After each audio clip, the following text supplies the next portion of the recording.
The wind howled through the Appalachian Mountains, rattling the windows of the Willow Creek Inn. Emma Carter, a 27-year-old travel vlogger with a modest YouTube following, adjusted her camera on its tripod, framing herself against the inn's peeling facade. Emma's channel, Wanderlust Wraiths, thrived on debunking ghost stories, but this place felt different. The air was heavy, the kind of heavy that made your skin prickle. She hefted her backpack, stuffed with camera gear, a flashlight, and snacks, and pushed open the warped front door. A bell jingled weakly, and the smell of musty wood and old linens hit her. Emma waited until 1 a.m., when Amos's snores echoed from the lobby, before grabbing her lock-picking key to skills she'd picked up for urban exploration videos. A rotary phone sat on a dusty nightstand, next to a bed with a floral comforter. The air was thick, almost suffocating, and the temperature plummeted. Emma's breath fogged as she panned her camera. "This is it, guys," she whispered. A mirror on the wall reflected not her, but a figure in a tattered dress, its face obscured by matted hair. It was dated 1973, written by a woman named Clara, the inn's last owner.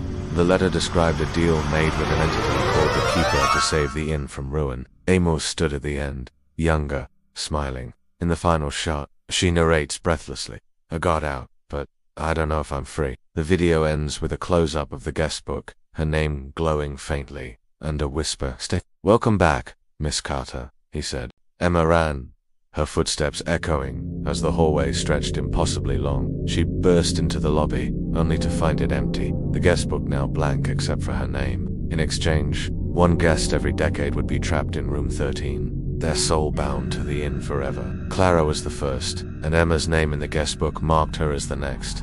Emma stifled a scream, grabbing the guest book for clues. Emma's flashlight flickered, revealing the figure from the mirror now standing inches away, its face a hollow void. "You opened the door," it rasped. Emma screamed, bolting for the window, but it was sealed shut. The entity's voice echoed, "You can't leave." In a panic, she grabbed a chair and smashed the mirror, hoping to break the curse. The glass shattered, and the room shook violently, the chanting stopping. The pages now showed only her name, repeated endlessly, the dates spanning decades. "This isn't real," she told herself, but the air grew colder, and the chanting became a single voice. Room 13, she stepped inside, and the door slammed shut behind her, making her jump. "Okay, not cool," she muttered, tugging at the handle. It wouldn't budge. The hallway was pitch black, her flashlight beam cutting through the gloom. Room 13 was at the far end, its door different from the others.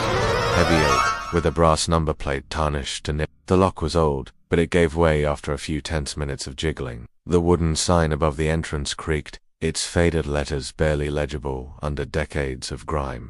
Behind the desk stood Amos, the inn's caretaker, a wiry man in his 70s with sunken eyes and a permanent frown. Curiosity piqued. She opened it, flipping through pages of faded signatures. The hum grew louder, forming words she couldn't quite make out. Her camera glitched, the screen flashing static. "What the hell?" she whispered, smacking it. The screen cleared, but now it showed her own face, pale and screaming. Though she hadn't made a sound, she dropped the camera, backing toward the door, which still wouldn't open. Names, dates, and short comments filled the lines, but one entry stopped her cold. October 12th, 1973. Her heart pounded. "This has to be a prank," she said, voice shaking as she showed the page to the camera. The handwriting was eerily similar to her own. Before she could process it, the lights flickered, and a low hum filled the room, like distant voices chanting. "You're the vlogger," he said, voice gravelly. "Don't go near room 13. Emma shrugged it off. But as she climbed the creaking stairs to room 7, a chill crawled up her spine. The hallway was narrow, lined with faded portraits of stern-faced men and women, their eyes seeming to follow her. Room 7 was sparse, a sagging bed, a cracked mirror, and a single window overlooking the dark forest. She set up her camera for a night vision shot, narrating her plan to sneak into room 13 after midnight. "If there's a ghost, I'm gonna find it," she said, winking at the lens. "All right, guys," Emma said, forcing a smile. "Welcome to the creepiest stop on my haunted road trip. Folks who mess with that room don't leave. Not the same, anyway." She smirked, sensing content gold. "Sounds like a challenge. This is the Willow Creek Inn, where, supposedly, no guest has checked out of room 13 since 1973. She paused for effect, letting the wind's eerie moan fill the silence. Tonight, I'm staying here to find out why. The inn was a relic, tucked in a forgotten corner of West Virginia, surrounded by dense pines that seemed to swallow the fading daylight. Inside, the lobby was frozen in time floral wallpaper peeling at the seams, a dusty chandelier flickering with weak bulbs, and a check-in desk cluttered with yellowed papers.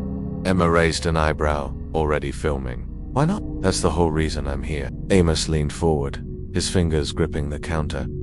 Amos handed her a rusty key, his gaze lingering. You'll regret it, girl. As night fell, the inn grew unnaturally quiet. The wind outside muffled as if the building itself was holding its breath. The door creaked open, revealing a room frozen in the 1970s.